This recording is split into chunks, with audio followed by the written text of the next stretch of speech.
Les 10 erreurs à éviter. Parler en public est une source de stress si vous n'y êtes pas habitué. Même si vous connaissez votre sujet sur le bout des doigts, cela n'a rien d'évident. Pourtant, bien préparé, vous pourriez donner de l'impact à votre message. Et vous pourriez même y trouver du plaisir. Pour vous aider, nous avons identifié les 10 erreurs à éviter dans une prise de parole en public. Numéro 1. Parler trop vite.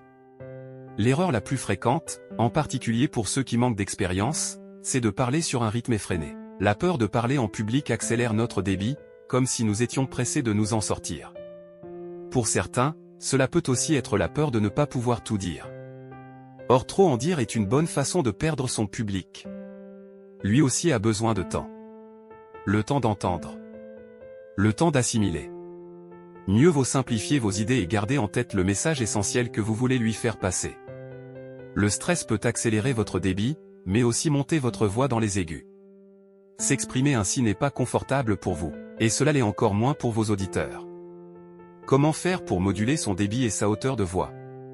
Respirez profondément, ancrez-vous dans votre corps. Entraînez-vous à cet exercice en amont de votre prise de parole pour être capable de le reproduire quand le trac apparaît. Numéro 2. S'exprimer d'une voix monocorde. Si certaines personnes parlent en public plus rapidement sous l'effet du stress, d'autres adoptent une voix et un débit monocorde. Le public, apathique, somnole. Au mieux, il ne retiendra rien. Au pire, vous l'aurez complètement perdu. Même effet si vous lisez votre intervention. Ou encore si vous la récitez par cœur. Le secret, c'est de varier le rythme. Un orateur peut prendre une voix douce et lente sur certaines parties. Et pour retenir l'attention, il accélérera son débit, il haussera le ton de temps à autre. Comme Haydn dans sa symphonie, la surprise et son coup de timbale inattendu, l'orateur vient réveiller l'auditoire somnole en modifiant rythme et force de sa voix. Numéro 3. Négliger les silences. Les orateurs débutants s'expriment souvent sans ménager de pause. La peur du vide sans doute. La peur de se connecter à ses auditeurs. La peur de se connecter à soi-même aussi. Et pourtant, écoutez un grand conférencier. Dans les premières secondes de son intervention, il y a d'abord sa présence silencieuse, son énergie qui se répand dans la salle. Et puis, il commence à parler. Par la force de son silence, l'auditoire est déjà captif. Comme en musique, le silence fait partie intégrante du morceau. Et la force des grands chefs d'orchestre, c'est de s'en servir pour embarquer le public dans un voyage commun. Alors, domptez votre peur et exploitez le silence. Pour respirer bien sûr, et aussi pour laisser vos paroles envahir votre auditoire. Enfin, pour vous relier à votre énergie intérieure et vous connecter à votre public. Numéro 4. Ne pas regarder son auditoire. Un des éléments les plus difficiles de la prise de parole en public reste de garder un contact visuel avec son auditoire. Même certains orateurs expérimentés peinent à maintenir ce lien. Cette difficulté renvoie à la peur de parler en public et à un manque de confiance en soi. Quand nous regardons nos auditeurs, surtout quand la salle est petite, nous pensons voir leur réaction et cela nous tétanise. Alors nous évitons le contact visuel. Pourtant, cette connexion visuelle donne un impact fort à une prise de parole, car elle crée un lien entre l'orateur et chacun de ses auditeurs. Pour créer ce contact, vous pouvez regarder vos auditeurs dans les yeux avec bienveillance, sans passer trop vite de l'un à l'autre. Chaque personne se sentira alors impliquée. Si la salle est grande, vous pouvez choisir de poser les yeux sur quelques auditeurs répartis dans le public. Avec le recul, tout le public ressentira cette connexion singulière. Numéro 5.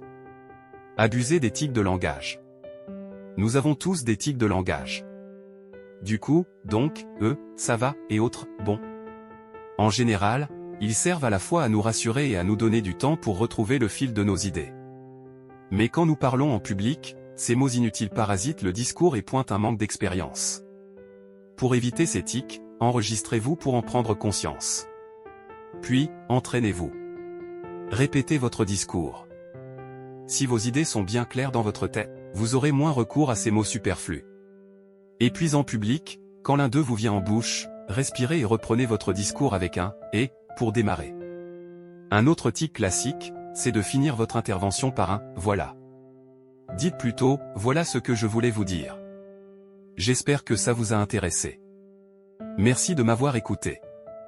Numéro 6. Mépriser la préparation. Négliger la préparation de son intervention est une erreur facile à corriger, et pourtant assez fréquente. Cette préparation peut se découper en 4 phases. D'abord la construction de votre prise de parole, quel est le message clé à faire passer? Quels sont vos arguments? Comment structurer logiquement l'ensemble? Par quels moyens susciter une émotion? Puis vous allez répéter à voix haute et si possible avec de l'espace autour de vous. Rodez le texte pour vous l'approprier et éviter la récitation par cœur. Enfilez le costume de l'orateur et entraînez-vous en domptant l'espace. Reprenez cette étape plusieurs fois. La réussite de votre intervention en dépend. La préparation d'une prise de parole en public ne s'arrête pas là. En effet, comme un grand sportif ou un acteur, exploitez la préparation mentale. Elle procure une confiance et une assurance qui rendra votre intervention plus efficace. Utilisez des outils comme la visualisation, la cohérence cardiaque, la méditation de pleine conscience. Et le dernier préparatif se situe juste avant votre intervention, relaxez-vous, retrouvez un ancrage intérieur et visualisez votre entrée et vos premières secondes devant le public. Numéro 7. Prendre son public de haut. Ne méprisez pas votre public, il vous le rendra bien. Faites preuve d'empathie pour lui, mettez-vous à sa place. S'il n'est pas spécialiste, utilisez un vocabulaire adapté, compréhensible par tous. Si vous vous exprimez avec du jargon, cela ne fera pas de vous un expert, bien au contraire. Mais cela perdra vos auditeurs tout aussi sûrement. Évitez les sous-entendus. Ils ne sont pas toujours compris. Et ils brouillent la clarté de votre message. Enfin, travaillez la structure logique de votre discours et simplifiez vos arguments. Ne croyez pas que vos auditeurs pourront vous suivre au travers de votre dédale de pensée. Plus votre prise de parole sera claire et simple, plus vous serez convaincant et marquant. Numéro 8. Abusez de contenu dans vos supports visuels. Certaines interventions orales nécessitent une présentation visuelle de type PowerPoint. Une erreur très fréquente consiste à remplir ce support à outrance. Certains vont jusqu'à écrire l'ensemble de leur prise de parole. Que se passe-t-il alors? Le public ne vous écoute plus, il lit vos diapos. Pour peu qu'elles soient particulièrement remplies, elles seront difficiles et longues à déchiffrer. L'auditoire va même être frustré de ne pas avoir tout lu quand vous passerez à la suivante. La bonne pratique consiste à simplifier les visuels à l'extrême, une photo pour donner un contexte, une citation courte, un chiffre clé. Et si vous avez besoin de fournir des informations complémentaires à votre auditoire, faites-le par le biais d'un document complémentaire que chacun pourra lire par la suite. Numéro 9. Bougez comme un automate. Nombreux sont les orateurs qui restent figés à leur place, les bras scotchés, ne sachant que faire de leurs mains. D'autres se déplacent de façon compulsive. 3 pas à gauche, 3 pas à droite. Normalement, nos bras devraient bouger de façon naturelle. Mais envahis par le trac, nos mains nous embarrassent. Nous les bloquons alors, accrochés l'une à l'autre, ou bien fourrés dans les poches, ou encore derrière le dos. Comment pouvez-vous adopter une gestuelle fluide? Le premier conseil, c'est de ne pas parler quand vous bougez. Ou alors de ne pas dire des choses importantes. Les paroles essentielles, exprimez-les à l'arrêt, quand vous êtes bien stable. Vous aurez plus d'impact. Et pour les bras, une astuce consiste à tenir son alliance ou à faire comme si vous en teniez une. Les doigts ne tiennent alors plus grand-chose. Au lieu d'être bloqués, les mains vont très vite se déplacer plus librement. Numéro 10. Manquer d'énergie. La 10e erreur consiste à manquer d'énergie. Vous courez le risque de perdre vos auditeurs, voire de les endormir. Une prise de parole en public réussie nécessite un engagement entier de l'orateur. Si vous êtes bien préparé, vous pourrez vivre ce moment en pleine conscience et mettre de la passion dans votre discours. L'énergie se transmettra aux auditeurs, leur permettant de vous suivre jusqu'au bout. Pour être encore plus efficace, déployez votre énergie dès la première seconde de votre intervention. Et gardez-en pour la conclusion, moment où vous délivrez le message à retenir. Vous voulez garder le lien avec le public? Apprenez à doser votre énergie.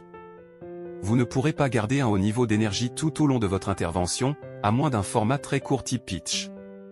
La capacité à varier la force de votre discours le rendra plus percutant et plus mémorable. Comme nous l'avons vu, une prise de parole en public comporte des écueils fréquents. L'exercice n'est pas inné, mais se travaille.